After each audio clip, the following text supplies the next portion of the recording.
Before we get into this week's episode, I want to let you know that you're going to hear Frank talk about bodies, weight, beauty, dieting, and related topics. Now, I know that these subjects can trigger harmful thoughts and behaviors for me if I'm not careful, so please take care while listening to this episode or skip it and meet me back here next week.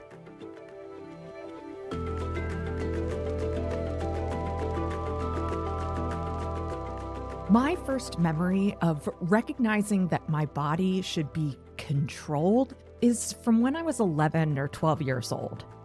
Thanks to some particularly nasty asthma medication, my body was already well on the after side of puberty by that point. Now, at that time, my mom was a seamstress, so we had a three-way mirror for the fittings she did with customers. And I remember standing in front of the mirror, the room dark and quiet, everyone else in bed, and thinking to myself that it was time to lose the baby weight. I felt rounder and softer than I should be. I often wonder why this memory has stuck with me for 30 years. There's so much I don't remember about that time. But I've contemplated this memory many times over the past decades. It's certainly not an exceptional memory in our culture. I'm sure many people have a similar formative memory. The moment one's body goes from simply being a body to being a good body or a bad body. The moment one's body becomes more about work than about pleasure. I'm Tara McMullen, and this is What Works, the show that explores navigating the 21st century economy without losing our humanity. This episode is a rebroadcast of one of my favorite and most widely shared episodes from last year. It's part of a larger series I did on the business and politics of the self-help industry called Self-Help LLC. I loved making this whole series. I examined the role self-help plays in disciplining our behavior, how empowerment became a brand, why self-discovery has become such big business on Instagram, and much more. But the day after this rebroadcast airs, the new Barbie movie is hitting theaters. And it seems to me that we can read Barbie as an artifact of the self-help industry. Barbie hit the shelves right around the time when more women were looking for more out of life. Just 4 years after her debut in 1959, Betty Friedan published The Feminine Mystique. That same year, Barbie became an executive. She went on to become an astronaut in 1965, a surgeon in 1973, and a Canadian Mountie in 1987. Part of Barbie's enduring legacy, though, is her body. The impossibly thin waist, the curvaceous hourglass, the feet ever ready for a pair of high heels. She's oh so very white and blonde and quote-unquote conventionally attractive. Millions and millions of children have grown up with the Barbie body as an indicator of what a good body should look like. Barbie reinscribes a particular brand of womanhood that knows how to thrive in patriarchal capitalist imperialism, but doesn't question the systems she operates within. Barbie portrays an image of having it all, but doesn't really question what all is. This episode is all about the body at work and how the medium of self-help acts on our bodies, as well as how that shapes our broader understanding of what's good, what's bad, and what it means to improve. Again, please take care while listening to this episode or skip it if this type of content might cause you any trouble. For context, I'm coming to this episode with a history of disordered eating, exercise addiction, and body dysmorphia, which are all fairly common among autistic women like me. But at the same time, I am a white, cis, thin woman with no visible disability, which, for all of my internal struggles, provides me with an incredible amount of privilege when it comes to how others perceive me at first glance. There is a huge overlap, of course, between the self-help industry, productivity discourse, and diet culture. Whether implicitly or explicitly, how we talk about things like discipline, accountability, and willpower shape the bodies we inhabit and how we relate to others' bodies. These concepts leave their marks on our flesh. This episode won't and can't cover it all. I've chosen to focus primarily on issues of gender and race and share stories and analyses from 3 women. But so much more could be said about gender and race, plus disability, chronic illness, trans bodies, and fat bodies. And while men often perpetuate the harmful messages others internalize about their bodies, men also deal with a strained relationship to their bodies. I've got links to books and podcasts I love on these topics in the footnotes to this episode, and I highly recommend you check them out. If you'd like to hear or read the rest of the Self-Help LLC series, you can find the link in the show notes or visit whatworks.fyi.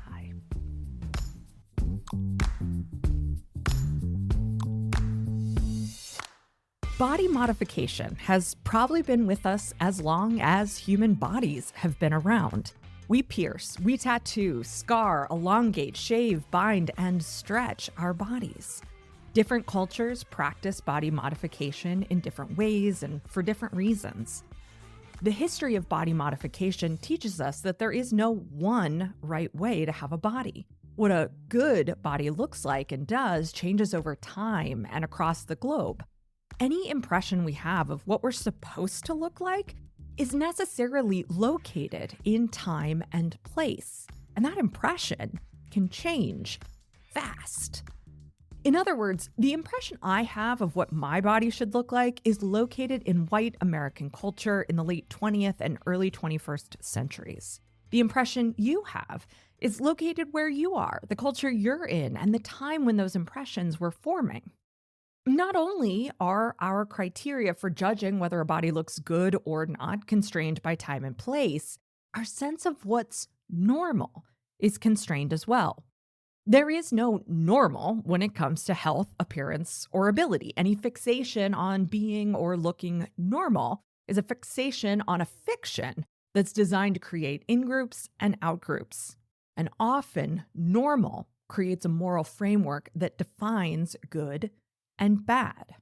Here's what I mean. We think of illness as an aberration of normal, with normal being healthy or well. When we're well after an illness, we're back to normal. But illness is normal, right? We all get sick. It's so normal that our body has systems designed to deal with it. We think of disability as not normal, but few things could be more normal than disability. Historian Virginia Scharf tweeted recently in response to the ableist garbage leveled at Pennsylvania Senate candidate John Fetterman. Fetterman suffered a stroke earlier this year and has struggled with verbal processing delays since then.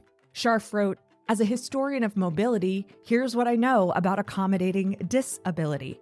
Everyone at some point requires accommodation. What helps anyone helps everyone." Normal was the excuse that justified ripping Indigenous children from their homes and culture in the US and Canada. They needed an education and a haircut in order to fit into normal society, when the communities they already belonged to were perfectly normal themselves. Postpartum parents receive countless messages about getting back to their normal size and shape. Of course, getting pregnant and giving birth is perfectly normal. Normal is instrumentalized as a tool of conformity and oppression, and this becomes even more destructive when we start assigning good and bad on the sides of normal. Pause on the Play host and founder Erica Corday reminds us to reconsider our normal. And what she means is that every time we make a comment about something being normal or not, we're actually making a comment about our own particular vantage point. What we understand to be normal is just a sliver of the normal experience that other people might have. Expecting others to conform to our normal is a pretty audacious act of hubris. The easiest way to illustrate the idea of normal in beauty is just to look at like Sephora and how you can shop by skin type. That's Jessica DeFino. She's an independent journalist who covers the beauty industry and beauty culture. She's written for outlets like the New York Times, Allure, Teen Vogue, Women's Wear Daily, and more. There's dry, there's oily, there's acne prone, and there's normal. So normal is sort of defined as like, nothing's wrong with you. It's like defined by the absence of quote unquote abnormalities. The idea of normal skin came from classifying the skin into skin types. And skin types weren't invented until the early 1900s.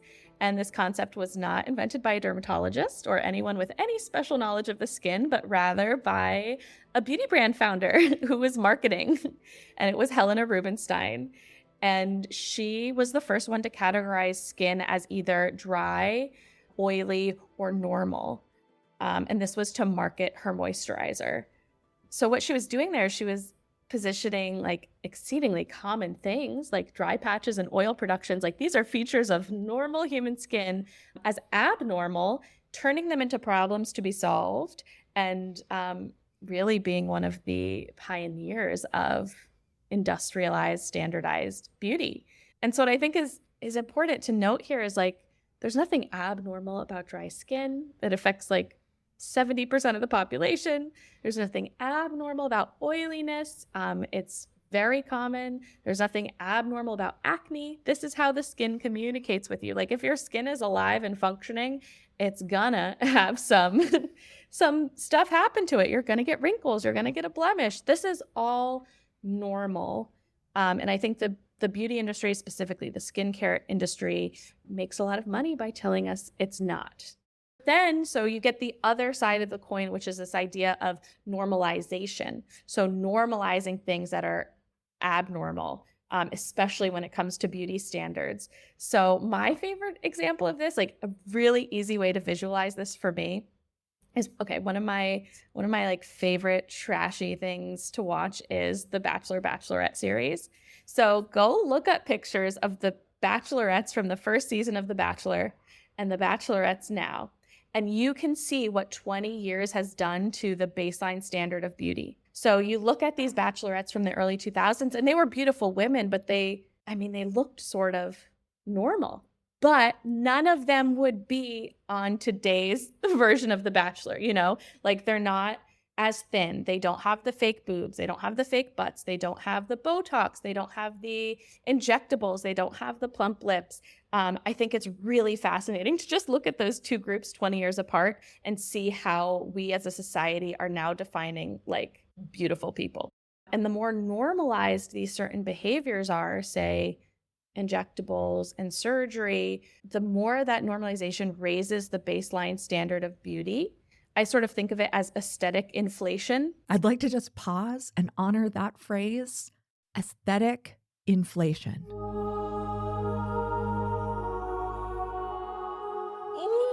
Oh, that's so good. Yes. And the higher that baseline of beauty gets, the harder it is for women and girls, especially to opt out of them, to opt out of spending their time and money and energy on this aesthetic labor without facing the political, financial, and social consequences of not performing beauty. So it really is a collective issue. It is something that we are all a part of and all perpetuating to varying degrees. And it has, our behaviors have impact on the people around us.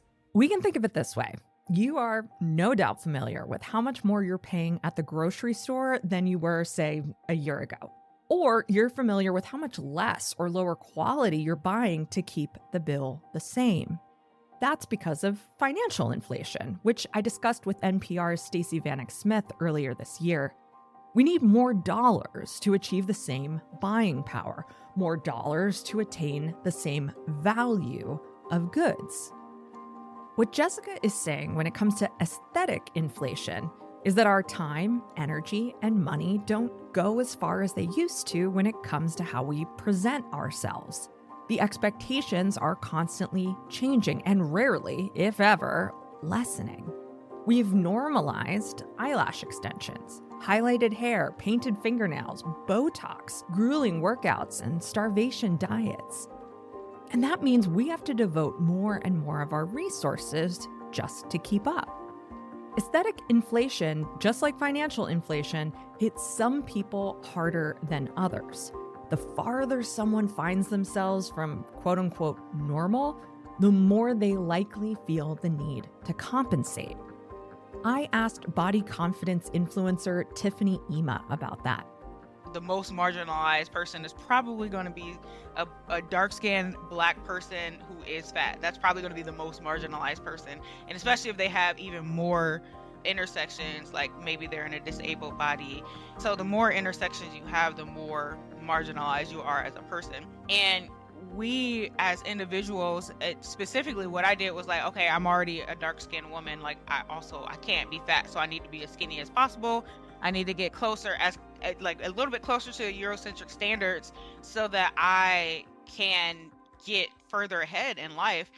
Because for people in oppressed bodies, it's not just like, oh, I need to be skinny so I can be pretty. It's like being smaller will help me get into relationships. It'll help me get better jobs. Like, and there were all these like levels for me where I was like, you know, if I work hard to be as skinny as possible, like I can overcome some of these obstacles that I have as a dark-skinned Black woman. And for me, like internalizing the messages that I was getting that I was not beautiful, internalizing those messages is what negatively impacted my body image.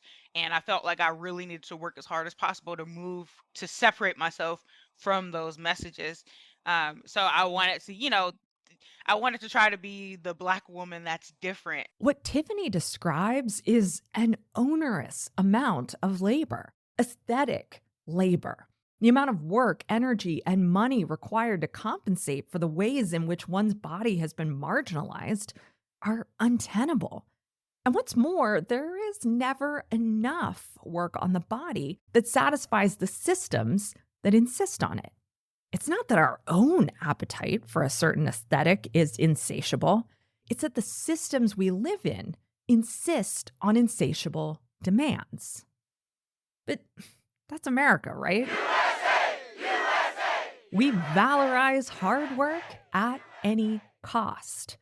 Aubrey Gordon, a fat activist, writer, and the co-host of Maintenance Phase, makes a familiar historical connection in her book, What We Don't Talk About When We Talk About Fat. And if you're thinking, it's Protestant work ethic, you have been paying attention. She writes, quote, America is a meritocracy, we insist, defined by hard work and tenacity, the hallmarks of a true Protestant work ethic. Bodies become a symbol of that work ethic. The American exceptionalism that we have long believed defines Americanness itself. Jessica DeFino told me that even when the demands in one area seem to ease, those same demands appear elsewhere. I see this huge gap in the sort of mainstream, like vaguely liberal sense of body positivity and the messages that sort of the mainstream media and social media are feeding us about, all bodies are beautiful, all bodies are good bodies. It's so, I was going to say interesting, but maybe it's just typical that as we are hearing all bodies are good bodies, we are getting more and more messaging about what we have to do in order to have good skin. And this idea of having good skin is, dependent on a 10-step skincare routine twice a day, morning and night. It's dependent on injectables. It's dependent on facials and procedures and lasers, surgeries, and all of these sorts of things. So like as body positivity messaging ramps up, we are being led into stricter standards for skincare. I think we can attribute that to this idea that the beauty ideal is not one static thing, right? There are all sorts of different features that can be accepted into this idea of the standard of beauty. So the standard of beauty is actually a set of parameters that allows for variation between a set of sort of like constantly repositioned goalposts. And so throughout history, we're constantly like renegotiating the boundaries of that range of ideal beauty. We're redrawing them, especially as, the political landscape changes, as popular culture evolves, we get a different set of standards that we adhere to, right? So those goalposts are constantly being moved, but they're never being widened. So you'll see throughout history, and we're seeing it now, when one boundary is pushed, another boundary is almost always moved up to meet it, to keep us within this strict boundary of the beauty ideal. So that's what we're seeing now with bodies versus skin. As anti-diet culture rhetoric becomes more mainstream, this sort of skin critical messaging is ramping up to meet it. For example, like a liberal beauty media site or a like vaguely liberal social media influencer will not tell you that you need to lose 5 pounds in order to be beautiful and good, but it will tell you that in order to have good skin, you need to address your wrinkles and your pimples ASAP. I think it's also really easy to see this with a lot of body positive influencers. Like there's one that I'm thinking of specifically who like just wrote a book about loving your body no matter what it looks like, and also does sponsored posts with Botox. Oh my goodness. Yeah. And it's like, you see it all throughout the body positive space where a lot of people are making peace with their body, but in order to sort of accommodate the coping mechanisms that they lose, right, when they decide to stop trying to lose weight or stop dieting, those are coping mechanisms. What are you going to do if you have not dealt with the underlying issue? You have to find another way to like exercise control over your body. Speaking of control, it's time for a theory break. It seems like more things are possible, more things are permissible than ever before. We can choose any career, we can dress any number of ways, we can live anywhere and connect to the office remotely. We can do what we want with our hair, our skin, and the rest of our bodies, right? Since you're listening to this particular podcast talk about this particular topic, I'm going to guess that you realize it's not that simple. There are limits on what's acceptable, and those limits change depending on the presentation of your body.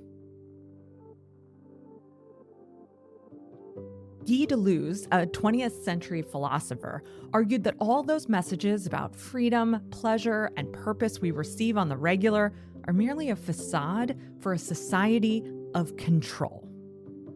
Deleuze describes society as originally being organized around sovereignty.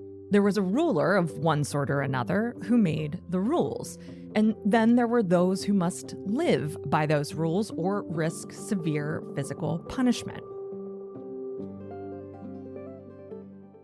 The societies of sovereignty gave way to societies of discipline, which Michel Foucault had described as organized around institutions: home, school, barracks, factory, hospital, prison. Each institution had a code of moral standards and expectations.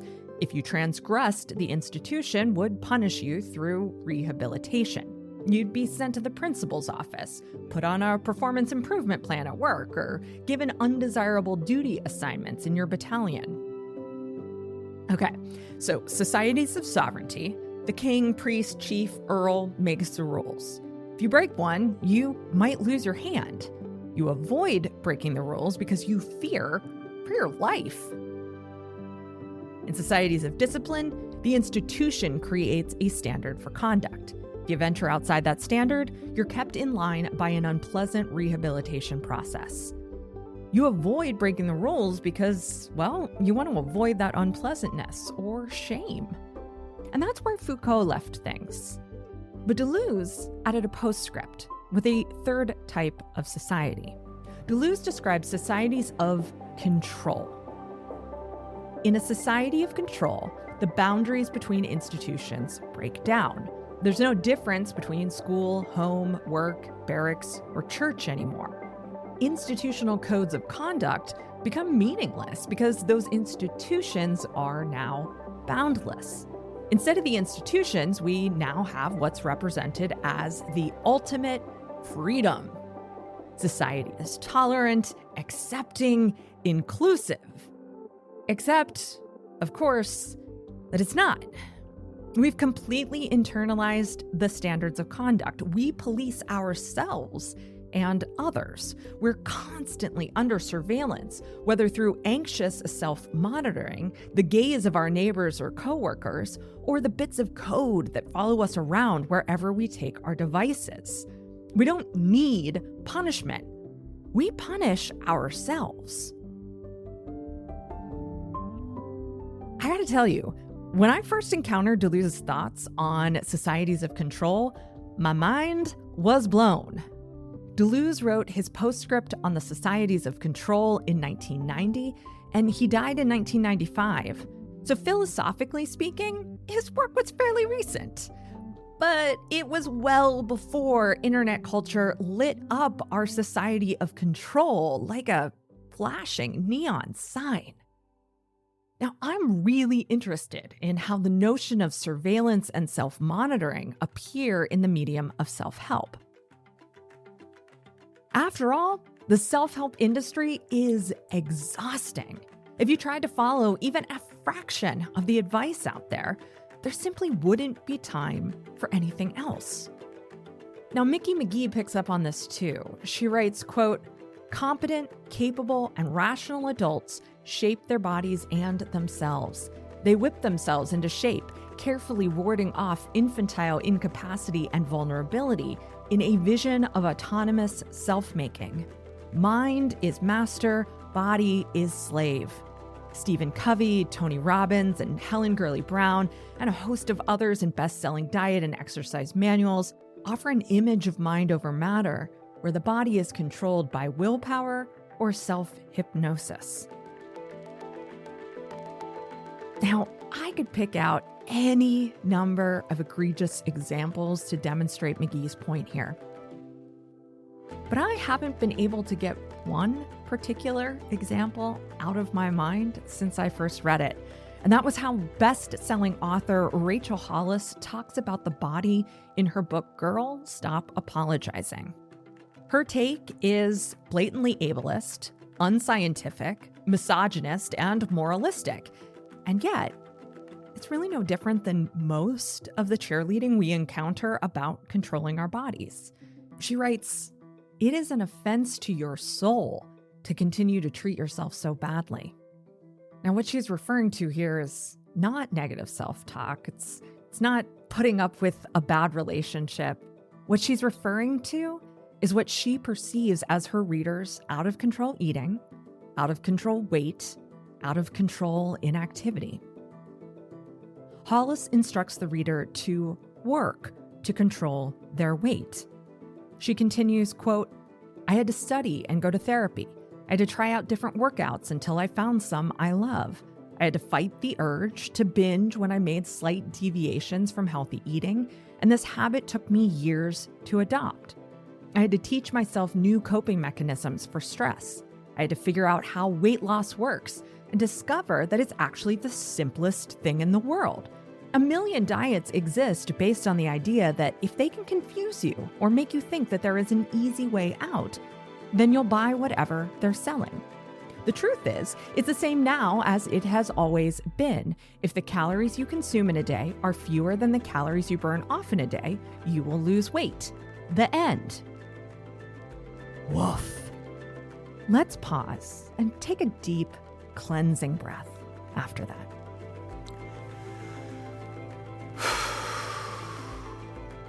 So that last bit, calories in, calories out, is just not true. But the fiction of such a simple piece of information means that we can blame individuals with out-of-control bodies for their lack of discipline. Calories in, calories out. What's wrong with you that you couldn't follow that simple instruction? Weight loss is not the simplest thing in the world. The science on that is pretty damn clear. Nor is weight loss the magic pill for long life and uninterrupted health that we've been led to believe it is. But calories in, calories out does give us a clear example of how self-monitoring and surveillance act on the body. When you believe that weight loss occurs when you burn more calories than you take in, the logical next step is to monitor the calories you consume and monitor the calories you burn. You meticulously track the food you eat on one app and the exercise you do on another. You start to believe that any indulgence you allow yourself has to be balanced by deprivation. Now, no one is making you do this, at least I hope they're not. We do it to ourselves. We learn that the only way to get by is to never, ever allow our attention to wane. There are few, if any, places we can let our guard down. And just as Deleuze described freedom and pleasure being conduits for this self-control, Hollis's message about the body is contained within a larger work that purports to help women live the life of their dreams. You know, if only they stopped doing all the shit they shouldn't be doing. Your best life is actually a life of relentless scrutiny. So let's not mention girls stop apologizing again, okay? I think one of the trickiest components of our society of control generally and how it acts on our bodies specifically is how enjoyable some of the work of controlling ourselves can be. And what I mean by that is that I do love exercise. I love how I feel after an 8-mile run. I love lifting heavier and heavier weights. And it is just so damn easy to fixate on the control element of these activities too. It's easy for me to say to myself that I'm allowed to have another slice of pizza because tomorrow is my long run day. Now, I know better. I know better in that moment when I'm saying that thing to myself, but I find shaking that self-monitoring nearly impossible. So what do we do with this tension? Honestly, I don't know, but I did know I wanted to talk with someone else who thinks about this tension too. How did you get into bodybuilding? And for those listeners who are not familiar with the sport, can you sort of describe the discipline? Yes. So actually the story behind that's a little embarrassing. Oh no! That's India Jackson.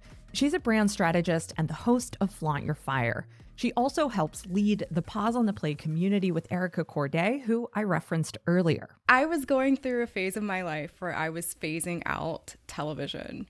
But out of phasing out television and streaming services and really questioning, like, what am I consuming and why am I spending so much time consuming these things, I allowed myself to continue to watch one show at a time, and that was The Walking Dead. Now, I know India is not the only person who was inspired to hit the gym after watching The Walking Dead. There's even a running app that uses zombies as motivation. I remember there was an episode where they kind of set it up in a way to have you think that one of the main characters, his name was Glenn, was eaten by a zombie after being on many seasons, having you fall in love with this character, because he was not strong enough to pull himself over a fence. Now, I might be quoting that incorrectly. It's been a long time since I've seen that show, but that's kind of how I remembered it. And I was like, oh no, not me. So I was like, I need to learn how to do some push-ups and pull-ups. I've never been able to do one in my entire life. And I started going to the gym. Fast forward, months later, finally hit those benchmarks of being able to do that. India began her career as a model and then took up photography. So when the bodybuilders at her gym started to seek out her services as a photographer, she got an inside look at the sport. And I was just kind of immersed into the bodybuilding world. And what that world looked like behind the scenes was very different than it looks on the stage to the general public. So it really piqued my interest. I kept finding myself backstage where people would see me with this big, 10, 15 pound set of gear on my arm, and my biceps are popping. They're like, oh, look at that. You competing today? You competing next time? I'm like, no, zero interest in that. Well, you ask someone that enough times in front of a coach who does nothing but prepare first timers for the stage, and eventually like, okay, come on now, you're doing this. So I decided to go ahead and give it a try. Why not get to experience firsthand what my clients were going through? All right, quick explainer. What exactly is bodybuilding? A bodybuilding competition, number one, is very different than powerlifting. They can be easily confused by people who may not know the ins and outs of the industry. Powerlifting, you're looking at somebody's physical strength and hitting ability to lift benchmarks. With bodybuilding, which is what I did, you're looking more at physique, so very specifically aesthetics. And you're being judged by aesthetic criteria. If you're thinking spray tans and itsy bitsy rhinestone bikinis, you're thinking bodybuilding. If you think unitards and grunting to lift heavy weights, you're probably thinking powerlifting. And just one more technical term because I can't help myself. If you think unitards and quickly lifting heavy weights overhead, you're probably thinking of Olympic weightlifting. I won't blame you if you have a hard time keeping that straight. And the way that you even get to that point of being on a stage to be judged includes a consistent and very strategic workout regimen. It's also a very specific diet as well. And these things aren't just specific, but they're also timed in stages and phases. And so you may be doing one thing 4 months out from competing, then you would be doing the week before competing. And then the week of, you're probably completely dehydrating your body after having already blown it up with a whole lot of water and salt to convince your body that it's had too much water. And now you're depleting it of water so that you can see those muscle striations and all the hard work that you've put in to be at the extremes of body fat percentage. For many women that competed in my category of bikini, which the aesthetic criteria is looking for basically having an X type body figure. So the tiniest waist possible while still having slightly broader shoulders and a little like muscle on those shoulders, arms, and hips, but pretty much like as low of body fat as possible. And many times that is putting you into what some may consider to be the ideal visual body, but might not actually be healthy in reality because you've taken, specifically in the women's category, people and sometimes bought them lower than 12% body fat.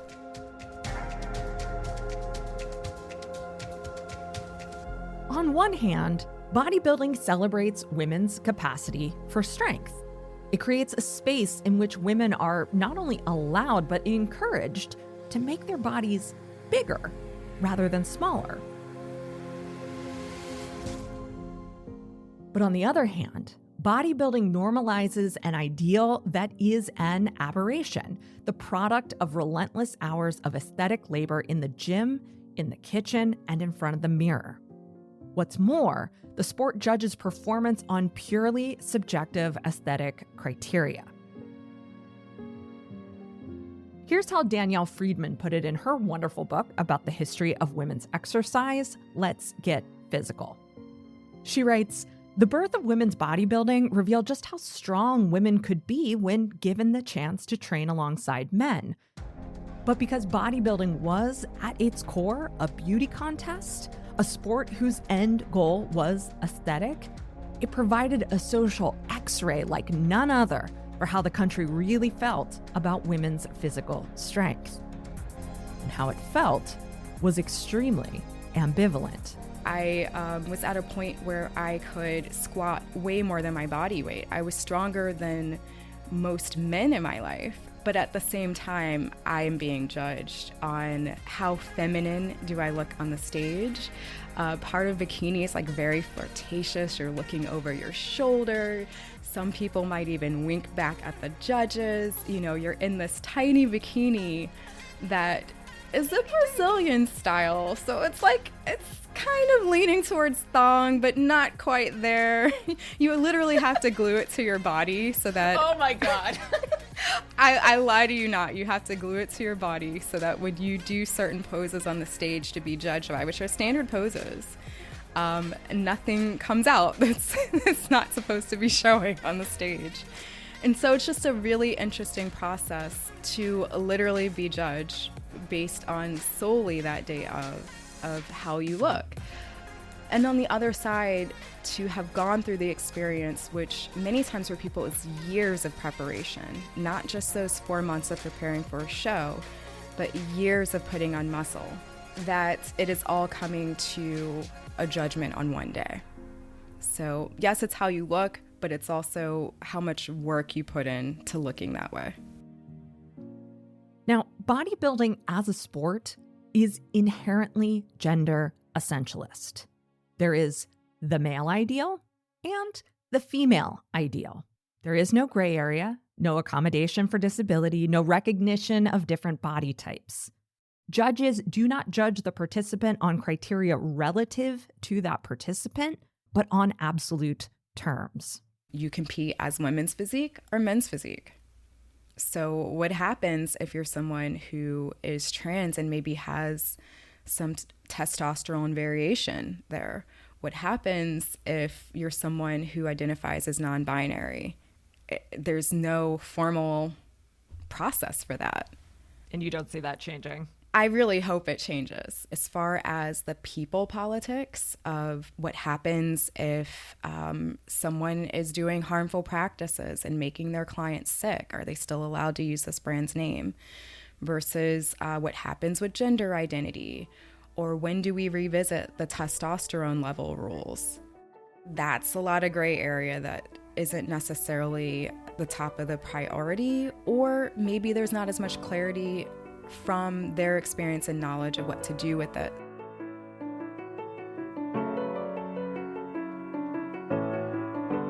What's your practice for pursuing strength training while maintaining a healthy distance from the demand to always be optimizing? It's such a powerful thing to contemplate. And I'll say for me, it's not the same now as it was in the past. In full transparency, I took a break, an extended break from bodybuilding. My last competition was 2018. This episode's being recorded in 2022. So it's been a while. And in the past, as an active athlete who's competing, that looked like optimization. That looked like tracking everything, getting on the scale every week, at least twice a month, taking photos in the exact same poses and the exact same bikini to visibly see what changed. And I found for myself that as I eased out of actively competing and into reevaluating for myself what's healthy and how that might not be that anymore, I also eased out of the tracking. And that's probably a very controversial thing. My bodybuilding friends and colleagues are probably feeling a little squeamish in their chair as they witness me saying that. But I stopped tracking quite a bit. And naturally, I started to ask myself, what is my intuition and what is my body telling me? Because the optimization, the second job of working out, which for me literally was a second job, it was about 20 hours a week spent on nutrition, meal prep, and exercise, sometimes 2 to 3 hours a day of exercise, and 2 sessions, depending on what part of prep I was in. And I found myself wanting to get back to what is sustainable, what is healthy, what is a normal thing for me. I started listening to what my body was telling me. Sometimes it was telling me that I needed more dietary fat, so I had an avocado. My period has been gone for a month. That's not normal, right? So let me see what I need to do to adjust my hormones. Sometimes it was telling me that while I absolutely love throwing some weights around and it's a great stress relief for me, that I wanted to begin to incorporate some community and some fun back into my workouts. And so that might have been going roller skating. That's still cardio. Why do I have to make it be this headphones on and pounding it out on the treadmill thing? So it allows me to do that too while also having fun and not always associating exercise and health with something that has to be on a to-do list. If you're not careful, the constantly questioning what can I improve actually then creates more space to constantly be observing what's wrong, air quotes wrong, with you. And so then we begin to put that anti-fatness, that ableism, that classism, that racism, whatever it is, on ourselves. So even in the process of wanting to improve on our lives and to be happier and to be more comfortable in our own skin, can have a downside if we're constantly asking that question and seeking outside answers for that. I think it's a constant practice of changing the question from what can I improve to what am I happy with and how can I do more of that. Now, I really like the way India reframes constant critique into an opportunity to witness the positive. And I think it still leaves the door open to compulsive, controlling thoughts and behaviors. Focusing on the positive can reinforce the belief that there are negatives to be tolerated. Shani Orgad and Rosalind Gill write about this in their book, Confidence Culture. Quote, expressions of pain and insecurity are key features of commercial body confidence messages, to be glimpsed only briefly before a defiant riposte is blazoned. My beauty, my say, says Dove. From self-doubt to self-worth, says L'Oreal. My can't stop me now hair, Pantene.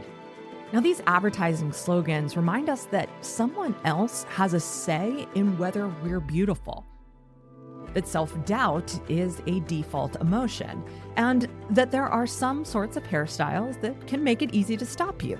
I don't know what that means. Now, when you stop to think about it, this is a weird way to construct a message that's meant to be affirming and empowering. It's a backhanded compliment.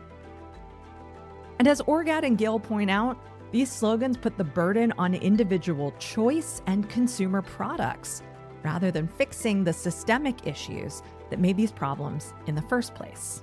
Breaking down those systems is critical if you're working on your body image, and understanding where those beliefs come from is critical if you are working on your body image, because the more you understand where it's coming from and what it really is about, the easier it is for you to break them down and to kind of separate that in your mind. Tiffany Ima again. It's almost like a paradox. We find ourselves just kind of wrapped up in all of these different things, and no matter how much someone can say, I'm completely free of all of these systems and I've dismantled it all in my mind and I no longer, you do though. Most of us do, especially if you're an influencer in the space, there's still a level of it that you're contending with every single day. We are actively trying to break the systems down while existing in them, which is incredibly difficult. I still show, and I feel like every person who has gained influence, they have some level of privilege, even though I'm a dark-skinned Black woman, I'm still in a relatively smaller body and I'm pretty.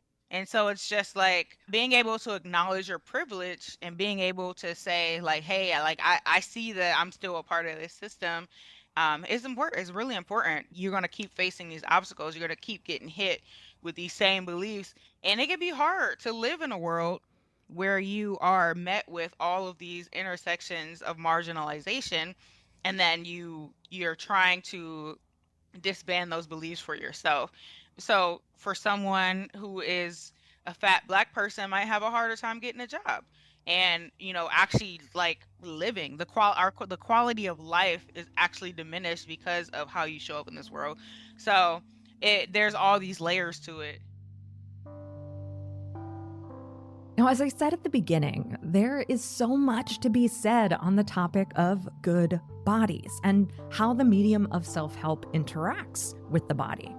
I want to start wrapping things up for today, though, with something Jessica DeFino told me that offers a different perspective on beauty and the messages we receive about what is beautiful.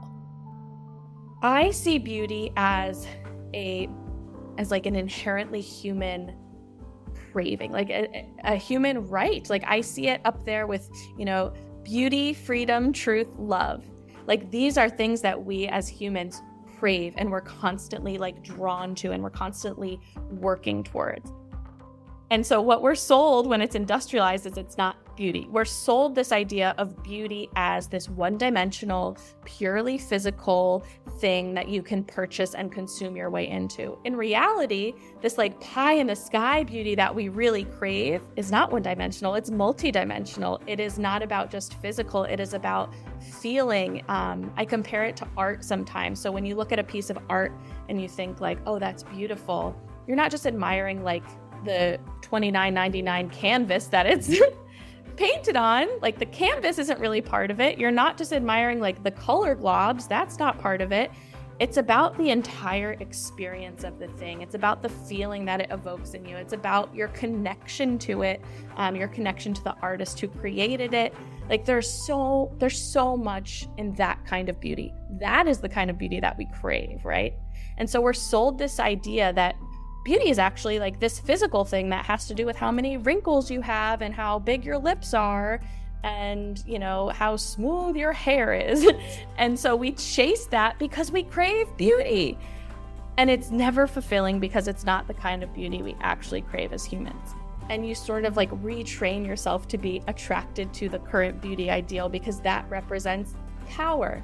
That represents participation in all of these systems. That represents the social norms of the day. And what we're doing when we're gravitating towards this physical beauty is just inherently unfulfilling on so many levels of our basic humanity. We are so ready to self-monitor and control ourselves precisely because the system is set up to leave us unsatisfied and unfulfilled. Constant surveillance and optimization promise to bring us closer to a sense of well-being. But instead, it only makes us more aware of our failings. Failings we spend time, money, and energy to mitigate. The body is a site where this control is especially potent. But it's also true of our expectations for work and productivity. It's true of how we think about money and our personal finances. It pops up in our relationships with our partners and children. Now, don't get me wrong. There's a lot to be excited about when it comes to thinking differently about our bodies and every other area of our lives. We're in an era of unparalleled representation in media. Social media is a space in which people, especially young people, ask big questions about what previous generations have taken for granted. And the society of control is excellent at using all of that as a tool. After all, the growth of the skincare industry, the widespread no-makeup trend, the proliferation of vomit-inducing workouts, the rise of athleisure clothing, the marketing campaigns that preach body positivity while excluding disabled bodies, these are all the same old, repackaged for a new cultural vibe. Get more of Jessica DeFino's analysis of the beauty industry at jessicadefino.substack.com. That's jessicadefino.substack.com. Find Tiffany Ima talking about true body confidence on Instagram. She's at Tiffany Ima. That's Tiffany I-M-A. And listen to India Jackson on the Flaunt Your Fire podcast and find out more about her brand visibility agency at flauntyourfire.com. That's flauntyourfire.com. Want to hear more from Jessica, Tiffany, and India? I'm releasing lightly edited versions of these conversations in a new private podcast feed called Context Curious for premium subscribers of What Works. You'll hear my cleaned up but full conversations with the thinkers, practitioners, owner workers, and authors I've featured over the last few years. Because for as much good stuff as I can fit into an episode of What Works, there is always so much more on the cutting room floor. Jessica's conversation goes out tomorrow, and it's a good one. To become a premium subscriber of What Works for just $7 per month, go to whatworks.fyi. That's whatworks.fyi. What Works is a production of Yellow House Media. Our production coordinator is Lou Blazer. Emily Kilduff is our production assistant. This episode was written by me, Tara McMullen, and edited by Marty Seafelt and me. Sean McMullen is our executive producer. All of the music in today's episode is from Track Club by Marmoset, a certified B Corp. What Works is recorded on the ancestral homeland of the Susquehannock and Conestoga peoples in what is now called Central Pennsylvania. The Yellow House sits on the unceded land of the Ktunaxa Nation.